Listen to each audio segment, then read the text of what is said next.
जनवरी के द्वितीय वार्षिकोत्सव में मुख्य अतिथि के आसंदी पर विराजमान श्रद्धेय स्वामी विवेकानंद सरस्वती जी जो हरिद्वार से पधारे हैं। पिछले बार भी आपने ही बच्चों को, ननिहालों को आशीर्वचन और आशीर्वाद प्रदान किया था और उसके परिणाम दिख रहे हैं आपको। बच्चों की जो प्रस्तुतियां हैं उससे लग रहा है कि आपका आशीर्वाद फलीभूत हुआ है। यहाँ पर नौनिहालों को अपना आशीर्वाद देने पधारे सविमस्त विशिष्ट अतिथिगण, निश्चित रूप से मुझे दुख हो रहा है कि जिन नौनिहालों को यहाँ पर उनके शिक्षकों ने बहुत ही मेहनत करके उन रोते हुए आए हुए बच्चों को इस तरह से नृत्य सिखा देना अपने आप में एक बहुत बड़ी बात है, लेकिन उनके परिजन ही उनके नृत्य को देखने नहीं आ पहुंचे। निश्चित रूप से एक दुखद बात होती है। जिस उद्देश्य को लेकर इस विद्यालय की स्थापना हुई है, इन नौनिहालों की थिरकने, इनके नृत्य देखकर मुझे ऐसा लगता है कि जिस उद्देश्य को लेकर इसकी स्थापना हुई है उस उद्देश्य में विद्यालय आगे बढ़ा है। हमने स्थापना के समय ही वादा किया था कि हम आपके बच्चों को, यदि आप महर्षि की देहरी में अपने बच्चों को हमें सौंपेंगे, तो कुछ लोगों ने बोला कि सर यहाँ बहुत से विद्यालय हैं जो कहते हैं हम इनको अंग्रेज बना देंगे। हमने ऐसा कोई वादा नहीं किया था कि हम इनको अंग्रेज बना देंगे या क्या बना देंगे, लेकिन ये वादा किया था कि यदि हमें नर्सरी क्लास में आप अपने शिशु को सौंपेंगे तो जब कक्षा 12वीं से इस देहरी से बाहर निकलेगा तो एक अच्छा और एक सच्चा भारतीय, एक अच्छा इंसान बनाकर हम आपको देंगे।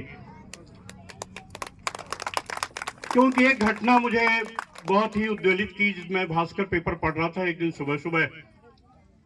उस भास्कर पेपर में एक समाचार सुन करके, पढ़ करके मैं बहुत दुखी हुआ था। उस भास्कर पेपर में छपा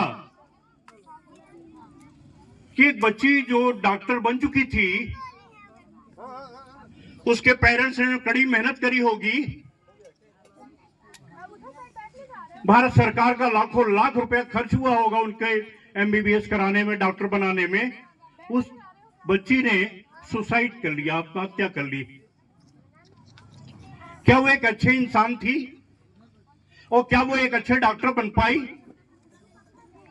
और उसके निधन को लेकर, उसकी आत्महत्या को लेकर उनके पेरेंट्स ने भी, दोनों ने आत्महत्या कर लिया। वो दोनों डॉक्टर थे। तो क्या उनके पेरेंट्स अच्छे डॉक्टर थे क्या? अरे डॉक्टर तो लोगों की जान बचाने वाला होता है, खुद जान देने वाला थोड़ी होता है। तो मुझे लगा कि हम एक ऐसा परिवेश तैयार कर रहे हैं, एक ऐसी समाज की रचना कर रहे हैं जिसको रोबोट, जिसके अंदर कोई चिंतन नहीं है। हम पैसे छापने की मशीन पैदा कर रहे हैं। और मुझे तब ऐसा लगा कि मुझे समीप में एक विद्यालय ने अपने प्रवेश द्वार में लिख के रखा है, हम पुस्तकें पढ़ाने के अलावा, शैक्षणिक कार्यों के करने के अलावा हम कुछ नहीं कराते, अर्थात हम रोबोट तैयार कर रहे हैं। इसलिए बच्चों को ये चीजें बहुत जरूरी है। बच्चों के अंदर भगवान कंजूस नहीं है। ना आपके घर के बच्चे, ना इनके घर के बच्चे, ना हमारे घर के बच्चे, सब बच्चों को भगवान ने लबालब करके भेजा, लबालब। कंजूस हम हैं। हमने परवरिश में कंजूसी करी है, हमने शैक्षणिक कार्यों में कंजूसी करी है, हमने जो उस बच्चे के अंदर था उसको प्रकट करने में हमने कंजूसी करी है। इसलिए जिसके लिए ईश्वर ने उसे भेजा वो बच्चा वो नहीं कर पा रहा है। इसमें ईश्वर का कोई दोष नहीं है, लेकिन सबसे बड़ा दोषी हम ईश्वर को ही कोसते रहते। पूरे जीवन पर्यंत हम अपने भाग्य को या ईश्वर को कोसते हुए संसार से विदा हो जाते हैं। महर्षि परिवार इस बात को जानता है कि हम अपने बच्चों की प्रतिभा को उजागर कर पाए, इनके अंदर देखिए, मैं आपको एक उदाहरण सामने रखूंगा। ये आम का पेड़ है, इसमें पिछले बार खूब लदा ये फलों से लदा हुआ पेड़ था। पिछले साल मैं खुद देख रहा था, खूब लोग आम के फल ले जाया करते थे इस आम के पेड़ से। अच्छा, इस आम के पेड़ में फल क्या बाहर से लगाए गए? ये आम के पेड़ के अंदर ही आम का फल था। वो प्रकृति से उसे ऊर्जा लेकर, उष्मा लेकर, जल लेकर, सूर्य की रोशनी लेकर उसके अंदर से ही फल प्रकट हुआ। ये बच्चों के अंदर सब भरा पड़ा हुआ है, सब भरा हुआ है। बस इसका प्रगटीकरण करना है। कहे कौन करेगा? कहे विद्यालय करेगा, यहाँ के शिक्षक करेंगे और सहयोग उनके पेरेंट्स देंगे। अच्छी पेरेंटिंग यदि उनकी हो जाए और अच्छे शिक्षक इनको मिल जाए। अब्दुल कलाम सर तो आत्महत्या कर रहे थे ना, एक इंटरव्यू में गए, सफल नहीं हो पाए। सफल क्या कहें कि यदि वहां पर 11 लोगों की जरूरत थी, उनका 12वें में नाम था, उसको असफल भी नहीं कह सकते। 11 सीट ही थी, सफल तो थे पर 11 सीट थी, उनका चयन नहीं हो पाया। उन्होंने भी आत्महत्या करने की सोची, उनको कोई संत मिल गए, ऐसे संत मिल गए। क्या नाम है तुम्हारा? क्या कलाम नाम है मेरा, अब्दुल। क्या अब्दुल क्या कर रहे हो? कि बहन के हमने जेवर बेच के गिरवी रख के और हमने यात्रा करके मैं दिल्ली आया था और मेरा सिलेक्शन नहीं हो पाया। अब मैं क्या मुंह ले जाकर उसको क्या मुंह दिखाऊंगा? मैं उसके जेवर गिरवी करके मैं आया था, टिकट के पैसे नहीं थे मेरे पास, मैं अब कहां जाऊं? कहे अब्दुल, तुमको ये छोटा काम मिला था, ईश्वर ने तुमको और कोई बड़ा काम करने के लिए भेजा है संसार में, तुम निराश मत हो। ऐसे संत की वाणी उसके दिल को लग गई। उस प्रेरणा से वो इतना प्रेरित हुए कि जहां पर वो पायलट बनने के लिए गए थे, सिर्फ पायलट बन के रह जाते, लेकिन वो उस दिन उस संत की बात को उनके हृदय में चुभ गई, लग गई, हृदयंगम कर लिया और इस देश का राष्ट्रपति बने और इस देश के बहुत बड़े वैज्ञानिक बने। पसंद नहीं आई क्या मुझे आपकी बात?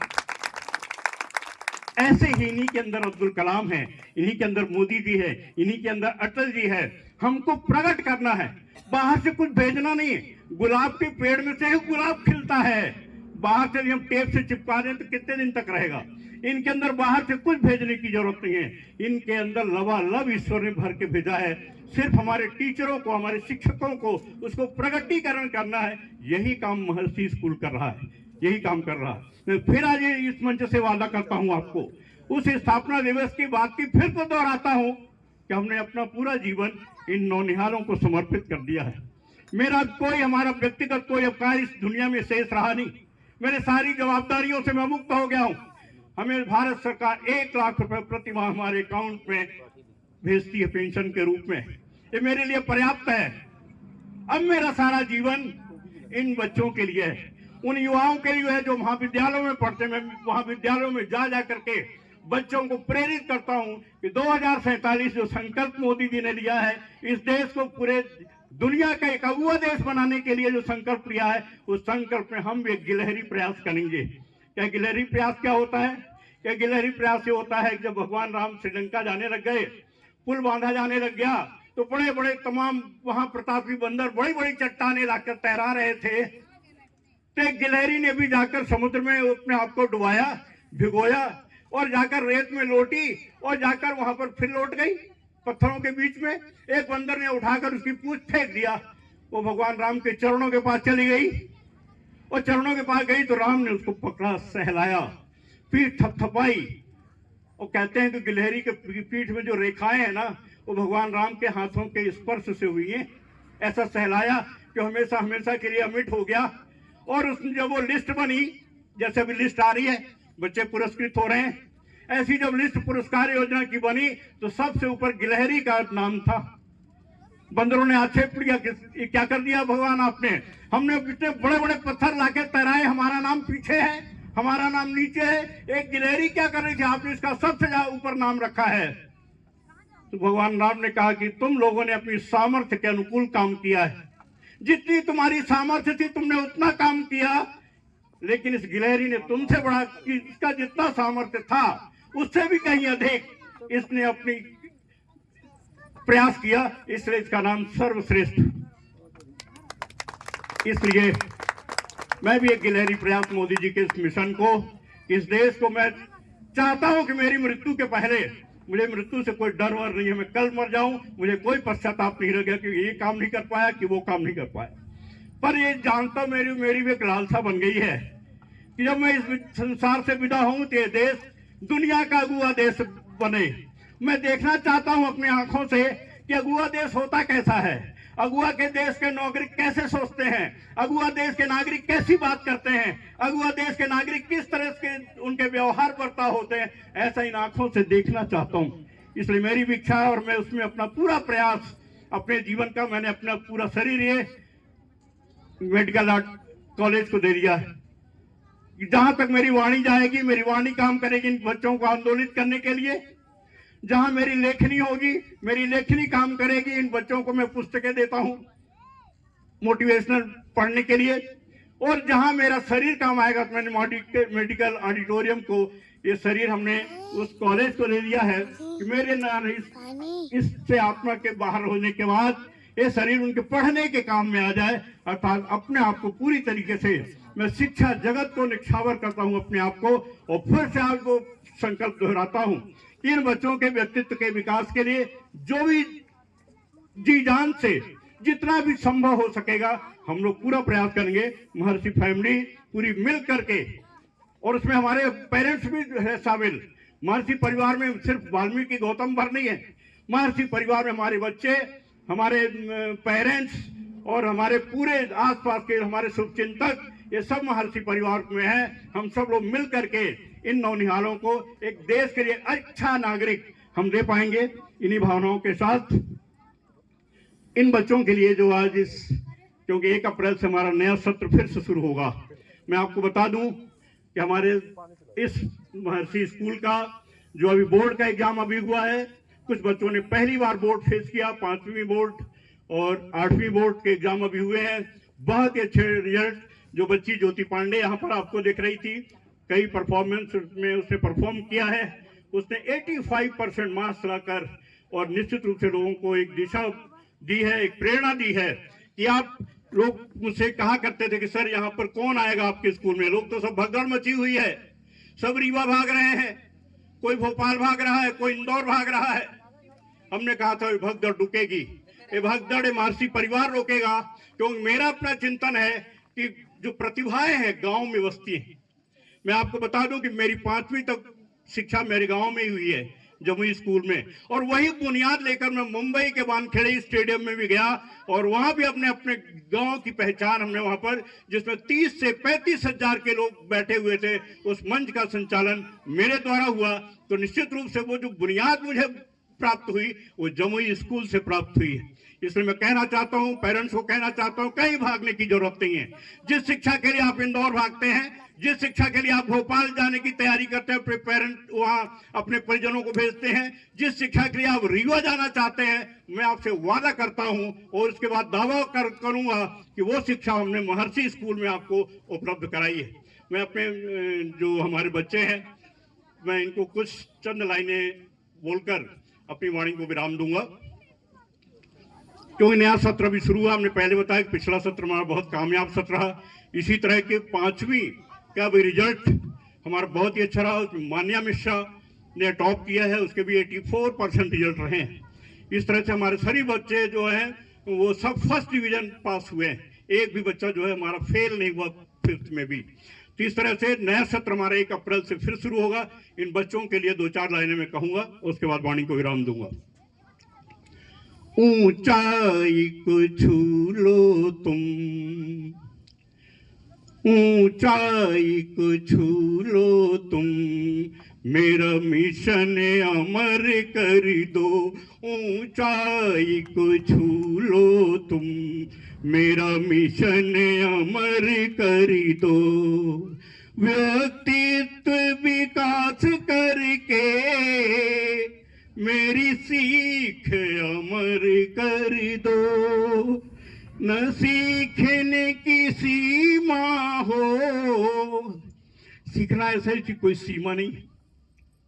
लर्निंग को आप किसी बाउंड्री से आप बांध नहीं सकते हो, न सीखने की सीमा हो, न सिखाने का हो बंधन। जब सिखाता रहे कोई, सीखता रहे केवल मन। एक क्लास में 20 लड़के होते हैं, 20 के रिजल्ट अलग अलग आते हैं। एक टॉपर बन जाता है, एक सबसे नीचे रह जाता है। टीचर एक ही है, स्कूल एक ही है, सिलेबस एक ही है, सब कुछ एक है, लेकिन ये बदलाव क्या है? सिर्फ कंसंट्रेशन का कंसंट्रेशन। इसलिए जब सिखाता रहे कोई, सीखता रहे केवल मन। नई सीख सीख कर तुम ए सीख अमर कर दो, ऊंचाई को छू लो तुम, मेरा मिशन अमर कर दो।